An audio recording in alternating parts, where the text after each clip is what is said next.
जय गुरुदेव। जय गुरुदेव। आज की जो सीरीज अपनी चल रही है क्वेश्चन आंसर की, प्रश्न उत्तरों की, उसमें कल मैंने एक क्वेश्चन पूछा था आपसे जाते जाते कि क्या भाग्य में जो भी चीज़ लिखी है वो फिक्स है, मतलब निर्धारित है पहले से, या उसे बदला भी जा सकता है, या कुछ ऐसी चीज़ें होती हैं जो प्रारब्ध में लिखी हुई हैं उनको टाला नहीं जा सकता है। तो इसके बारे में थोड़ा सा दृष्टि डालिए, प्रकाश डालिए। जय गुरुदेव। भाग्य और प्रारब्ध। प्रारब्ध ही भाग्य है, भाग्य ही प्रारब्ध है। प्रारब्ध क्या होता है कि हमारे जो अनंत जन्मों के संचित कर्म हैं, वो गुरु महाराज कहते हैं कि ब्रह्म की चोटी में जमा है। ऐसे स्थान पर जमा है जहाँ उनको विनष्ट नहीं किया जा सकता है। तो प्रारब्ध क्या होता है? परमात्मा ब्रह्मा जी उसमें से हमारे कुछ कर्मों को ले लेते हैं। वो अच्छे भी हो सकते हैं, बुरे भी हो सकते हैं। वो संचित कर्मों में से कुछ कर्मों को लेकर उसके आधार पर हमारा भाग्य निरूपित किया जाता है। मतलब मानव देह बाद में, पहले प्रारब्ध। कहा भी गया है कि पहले प्रारब्ध रचा और पीछे रचा शरीर, और आशा मनसा त्याग दे भजले तू रघुवीर। कि जैसे हम कोई मकान बनाते हैं, कोई बिल्डिंग बनाते हैं, तो उसको बनाने से पहले उसका नक्शा बना लिया जाता है, इस तरह से हम इसको बनाएंगे। ऐसे ही परमात्मा मानव जीवन देने से पहले उसके भाग्य का निरूपण कर लेता है कि इसके जीवन में ये होगा, इस तरह से इसका जीवन चलेगा, इस तरह से इसके जीवन में सुख आएगा, दुख आएगा, हानि आएगी, लाभ आएगा, हर्ष आएगा, विषाद आएगा। तो ये पूर्व निर्धारित है।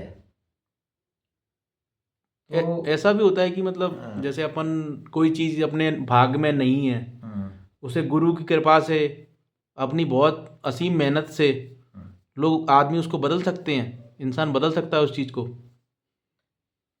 सक्षम गुरु तो कुछ भी कर सकते हैं। उनके हाथ में तो सारी कायनात है, उनके लिए कुछ भी असंभव नहीं है। लेकिन इंसान अपने प्रारब्ध को नहीं बदल सकता है। अगर प्रारब्ध को बदल लेते तो गरीब जितने भी हैं वो काहे को गरीब रहते। वो उसी, और जो कोई बीमार है, किसी को जन्मजात विकलांगता है, तमाम तरह के दुख रहते हैं, परेशानियां रहती हैं, प्रारब्ध में लिखा है। लेकिन प्रारब्ध के आधार पर हम कर्म ना करें, प्रारब्ध के भरोसे बैठे रहें, क्योंकि हमको प्रारब्ध का पता ही नहीं है। हमको ये मालूम ही नहीं है कि हमारे भाग्य में क्या लिखा है। तो हमको कर्म तो करना ही। कर्म को प्रधान माना गया है, कर्म प्रधान विश्व रच राखा। तो कर्म तो करना है। तो इसका समायोजन क्या होगा कि आप कर्म करो, आप कर्म करोगे, आपके प्रारब्ध में होगा तो आपको मिल जाएगा, और प्रारब्ध में नहीं है तो आपको मिलने वाला नहीं है। हर आदमी कर्म करता है। जैसे कोई जगह निकली है, कोई वैकेंसी है, तो कर्म तो बहुत बच्चे कर रहे हैं, लेकिन वो कर्म सफल किसका होगा? जिसके प्रारब्ध में वो लिखा हुआ है। हर आदमी मुख्यमंत्री बनना चाह रहा है, जितने भी नेतागिरी में जा रहे हैं कहते हमको ही प्रधानमंत्री बना दो, लेकिन बनेगा कौन? इसके प्रारब्ध में लिखा है। तो सतगुरु तो प्रारब्ध को बदल सकते हैं, लेकिन इंसान प्रारब्ध को नहीं बदल सकता है। तो इंसान के कर्म भी तो उसी पे आधारित रहते हैं। हाँ, कर्म उसी पर आधारित रहते हैं। इंसान की बुद्धि उसी प्रकार से काम करती है जैसा उसके भाग्य में लिखा होता है। परमात्मा उसी तरह की उसकी बुद्धि विवेक को बना देगा, वैसे ही वो कर्म करेगा, उसी दिशा में जाएगा, उसी दिशा में वो विचार करेगा। तो सब पूर्व निर्धारित है। तो सब जब पूर्व निर्धारित ही है हैं। तो लोगों के भीतर इतनी ज़्यादा टेंशन रहती है हर चीज़ को लेके। कोई अगर बच्चा किसी का हो रहा हो, किसी की नौकरी लगनी हो, किसी का बच्चा बाहर कहीं काम कर रहा हो, या फिर किसी की कोई भी ऐसी बुरी कंडीशन आती है तो उससे जूझ नहीं पाता है वो। कभी कभी तो ऐसा होता है कि उसका दिमाग बहुत ही ज़्यादा ख़राब हो जाता है इन गतिविधियों को लेकर। कभी कभी ऐसा होगा कि वो लोगों से ये कहेगा कि अरे यार मेरा तो भगवान ने भाग्य बहुत ही ख़राब बनाया है, जहाँ भी मैं पैर रखता हूँ वो चीज़ खराब ही होती है। तो इसको पॉजिटिव वे में कैसे ले सकते हैं हम लोग? किसी के जीवन में दुख ही दुख हैं तो उसको वो पॉजिटिव वे में कैसे देख सकता है कि हाँ ये दुख भी कुछ सुख का कारण हो सकता है मेरे आगे आने वाले जीवन में, या फिर मेरी मेरी ऐसी किस्मत थी कि मेरे लिए खराब लिखा भगवान ने। तो देखो जिसके जीवन में बहुत ज़्यादा ज़्यादा अवसाद है, दुख है, तकलीफ है, वो जीवन में संघर्ष कर रहा है, जूझ रहा है जीवन से, लेकिन अगर वो सत्कर्म करे, सत्कर्म करता जाए, भगवान का भजन करता रहे, अच्छे कर्म करे, अच्छी भावना रखे, अच्छे विचार रखे, तो वो दुखों के बीच में भी सुख की अनुभूति कर सकता है। और जहाँ दुख है, दुख की काली छाया है, उस काली छाया के आगे भी प्रभात है। रात कितनी भी अंधेरी हो, लेकिन वो अंधकार ज़्यादा समय तक नहीं टिक पाएगा। सूरज की जब लालिमा निकलेगी तो रात का अंधकार छटता चला जाता है। क्या कहा है, गम की अंधेरी रात में न दिल को बेकरार कर, सुबह जरूर आएगी, सुबह का इंतजार कर। तो इंसान को आशावादी बन के रहना चाहिए। जीवन चक्र जो चल रहा है वो सुख और दुख के बीच ही तो चल रहा है। ऐसा कोई इंसान नहीं होगा जिसके जीवन में कभी सुख नहीं आया हो, या ऐसा कोई इंसान नहीं मिलने वाला है कि जिसके जीवन में दुख ना आया हो। तो ये तो एक चक्र चल रहा है, सुख भी आएगा, दुख भी आएगा। तो अपन को उस भाव में रहना है, अपने आत्म भाव में रहना है कि मैं ना सुख हूं ना दुख हूं, सुख का दृष्टा हूं मैं, दुख का भी दृष्टा हूं।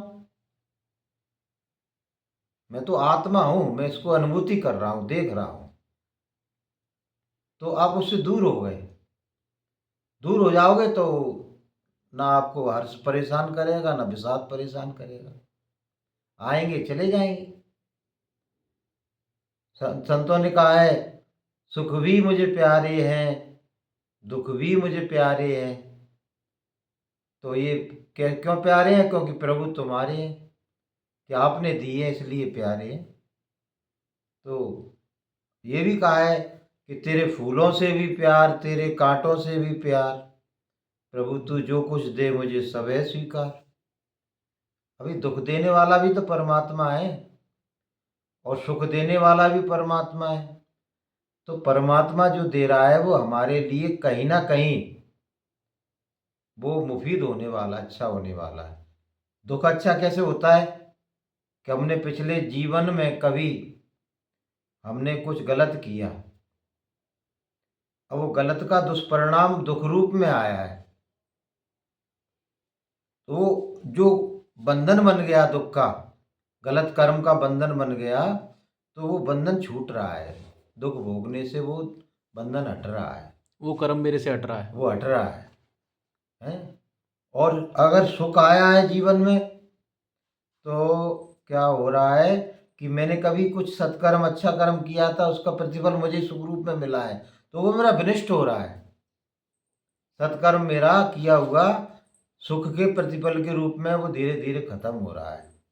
उसके बाद एक अंधेरी रात भी फिर आएगी। वो दुख आ जाएगा। सही।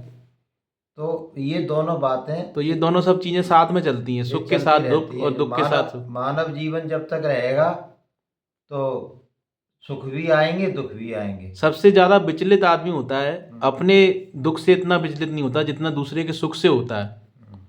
तो वो इस पे कैसे काबू पाए कि मतलब दूसरा सुखी है, उसको देखकर उसको जिया नहीं जाता बिल्कुल भी।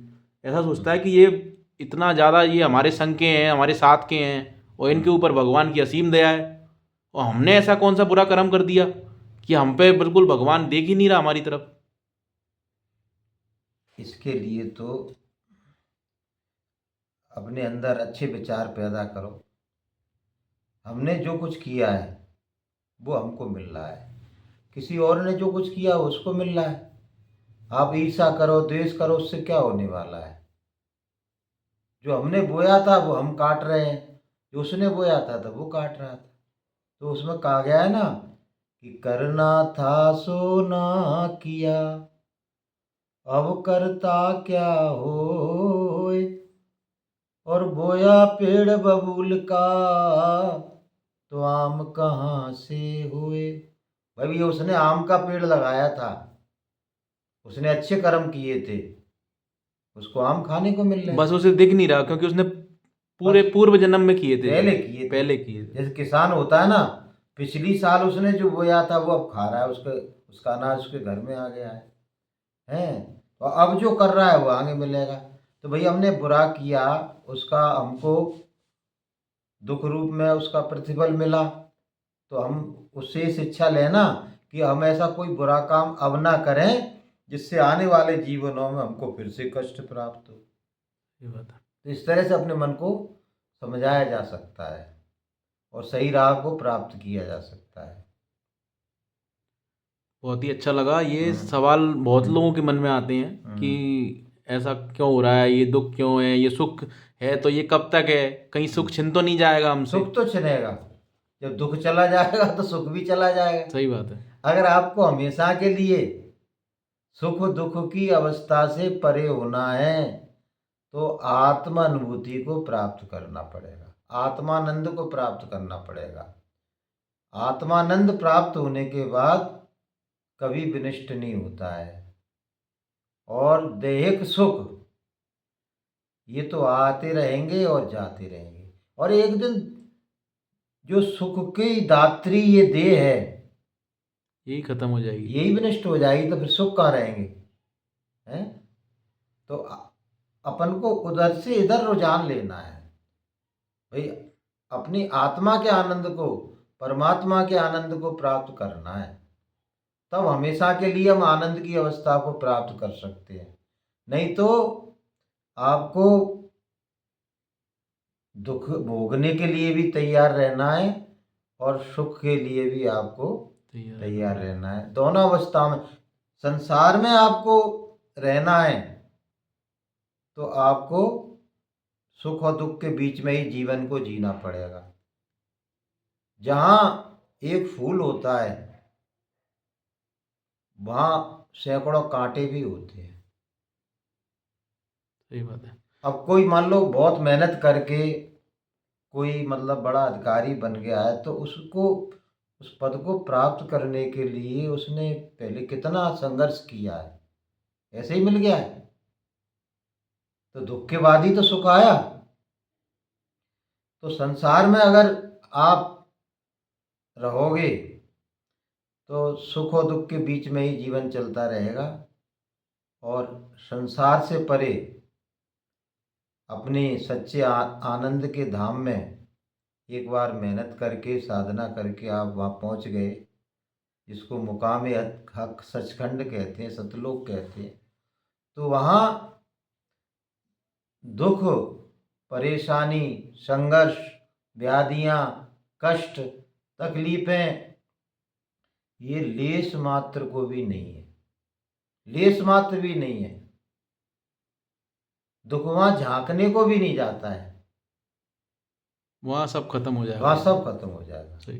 यहाँ तो चारों ओर मृत्यु का तांडव नृत्य हो रहा है? ज्ञान में जीना चाहिए कुल मिला तो के। उस तांडव नृत्य के बीच में हम कब तक सुख की अवस्था में रह सकते हैं? तो अगर दुख बुरे लगते हैं ना तो थोड़ा सा सदगुरु के ज्ञान को जीवन में ग्रहण करो ना। दुनिया के सारे काम करते हो तो थोड़ा सा आत्मा जागृति का काम भी करो, थोड़ा सा योग करो, थोड़ा सा साधन करो, थोड़ा सा मेडिटेशन करो, हैं? तो सर्वदा के लिए तो कौन सी निवृत्ति मिल जाएगी, और क्या बहुत चाहिए। ही अच्छा आपने उत्तर दिया इसका। हाँ, मैं बहुत ही संतुष्ट हूँ इससे, और हो सकता है मेरे जितने भी जानने वाले लोग हैं जो देख रहे हैं वीडियो को, वो भी लोग बहुत संतुष्ट होंगे इस उत्तर से। ऐसी ही प्रश्नवाचक श्रृंखला जो अपनी चल रही है, इसको अपन लोग थोड़ा और लंबे समय तक जारी रखेंगे, जिससे क्या होगा, लोगों के मन में जो ख्याल आते हैं, मैं समझता हूँ एक नॉर्मल इंसान के रूप में मेरे मन में जो ख्याल आते हैं, तो सभी के मन में एक से वही ख्याल ख्याल आते सभी हैं। के मन में आते हैं ज़्यादातर। जो प्रश्न एक जो इंसान खाली है, के- थोड़ा भी अगर सोचता है अपने दिमाग में, हाँ, तो वही ख्याल सबके ज़्यादातर आते हैं। तो उसी संबंधित अपन लोग रोज प्रश्न किया करेंगे, या फिर कोशिश किया करेंगे और लोगों से जानने की कि उनके मन में क्या क्या क्या ख्याल प्रश्न आते हैं, आते वही प्रश्न अपन इस पे डाला करेंगे। बहुत ही अच्छा लगा आपकी ये वाणी सुनकर मुझे, और बहुत ही आपकी कृपा है जो हम ये सुन पा रहे हैं, हम आपको देख पा रहे हैं ऐसे। अरे हम पर कृपा परमात्मा की, गुरुदेव की, और हम ये चाहते हैं कि ये कृपा सभी पर बरसे, सभी की बुद्धि जागृत हो, विवेक आए उसमें, और प्रभु की राह पर सब चलें, और सब हमेशा हमेशा के लिए दुख बंधनों से निवृत्ति पाएं। जय तो बोलिए प्रेम से जय जय गुरुदेव। गुरुदेव, जय गुरुदेव।